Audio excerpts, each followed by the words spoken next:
Trump'ın 20 bəllik Qəzza planı bölgədə baş verənlər fonunda ümidverici olsa da, yekun sülhü gətirəcəyi ehtimalı yüksək görünmür. Doğrudur, planda Fələstinlilər üçün müsbət məqamlar var. Lakin planın praktiki müstəvidə icrasını sual altına salan bir məqam da var.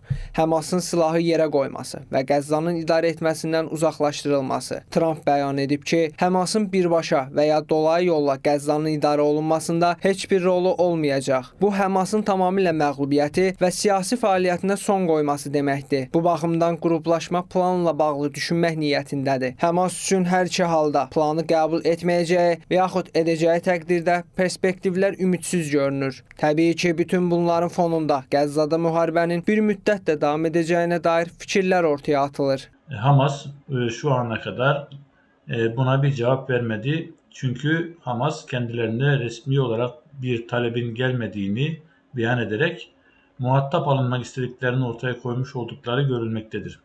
Çünkü pazarlık yapılmadan, maddeler tartışılmadan ve iki tarafın da uzlaşı sağlayacağı şekliyle bir görüşme yapılmadan Trump'ın doğrudan ve resen taleplerinin kabul edilmeyeceği şekliyle bir öngörü yapılabilir. Bununla belə bir çox dövlət Trump'ın planının bu dəfə işə yarayacağına ümid edir. İsraillə mənfi əlaqələri olmasına baxmayaraq, Qətər başda olmaqla bir sıra ərəb dövləti artıq planı dəstəklədiyini bildirib. Eyni şəkildə Türkiyədə proseslərdə iştirak edərək Həmasın təklifləri qəbul etməsini istəyir. Hətta son olaraq The New York Times nəşri bildirib ki, Fələstinin Həmas harakatı Qətər və Türkiyənin təzyiqi altında Qəzza zolağında münaqişəyə son qoymaq üçün ABŞ-nin təklifləri ilə razılaşa bilər. Çünki Həmas ABŞ-nin təklifini qəbul etsə də, etməsə də artıq zolaqda nə vaxtsa malik olduğu təsir gücünə sahib olmayacaq, nə də onu idarə edə biləcək. ABŞ prezidenti Donald Trump'ın Qəzza